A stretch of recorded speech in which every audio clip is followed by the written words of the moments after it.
To beard oil or to beard balm? That is the question, my friends. But I don't know why I'm here. Beard oil, focus, and beard balm. There we go. Actually, this is quite a common question that I get. What is the difference between the two? Is one better than the other? Which one should I use? So today we're gonna go over all of that, and we'll start with the ingredients of both the beard oil and the beard balm. They both have a carrier oil, and what the carrier oil is, or what they are rather, it's anything from jojoba, grapeseed, almond, walnut oil. These are a few of the more popular choices for carrier oils, and what they do is they help ensure proper nutrition, and this helps in terms of softness of your beard, health, and overall nourishment.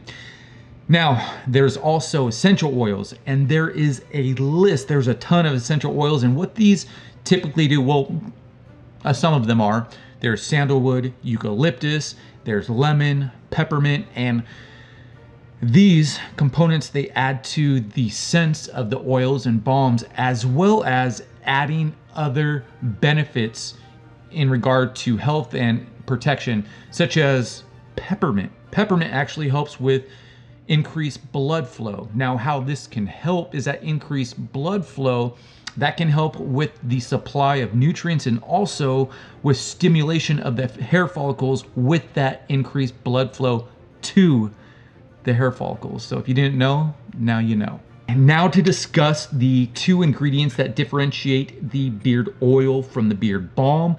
Those are going to be beeswax and butter. Now the beeswax, that's going to act as a holding agent, whereas the butter, that's going to act as, it's going to pretty much help with the pliability of the product, or spreadability, if you will. In addition to that, it's also another ingredient that helps as a moisturizing agent, specifically from the shea butter or the cocoa butter, which can be found in pretty much most body lotions. Now, going back to the beeswax, in addition to, or why am I pointing at this? In addition to the beeswax in this, in addition to the styling factor of it, it also acts as a skin protectant in dry climate. So if you live in a dry climate or you're going to a dry climate, you might want to look into this.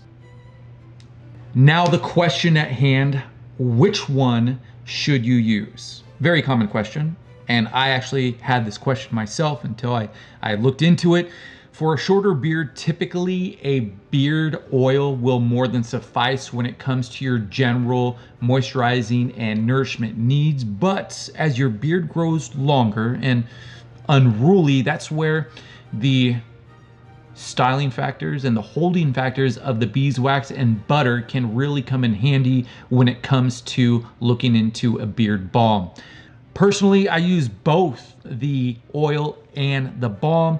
Now, the reason being, my skin is already excessively oily, so I don't need the extra moisturizing from the beard balm. So that's why I use the oil in the main portion of my beard. But because of the length and the wiriness of my mustache, I do use the beard balm because of the holding and styling factors involved with these. And then not only that, but with the excess balm that I have left on my fingertips after I style my mustache, I'll throw that into the hair on top of my head to help with the styling. And actually, you know, one thing I haven't done yet in regard to the beard oil and the beard balm that I use, these are both from the Beard Struggle, and the scent is absolutely amazing. It's one of their new scents. It's called Viking Storm. So if you want to check these out in addition to other products such as the beard brush that I was actually stroking my beard with in the beginning of the video, go to www.thebeardstruggle.com, and I have a discount code for you. You get 20% off if you use discount code DANZBEARD, all one word, D-A-N-Z beard, just like the YouTube channel or the Instagram. So yeah, so that's pretty much my 2 cents in regard to the beard oil versus beard balm. If you have any comments, questions, or additional input that'll help us out, please leave it in the comment section below. Woo! as always, I hope that you found this video helpful, perhaps intriguing. If you did, please go ahead and give this a thumbs up and maybe even subscribe if you aren't already. Until next time, peace! We out.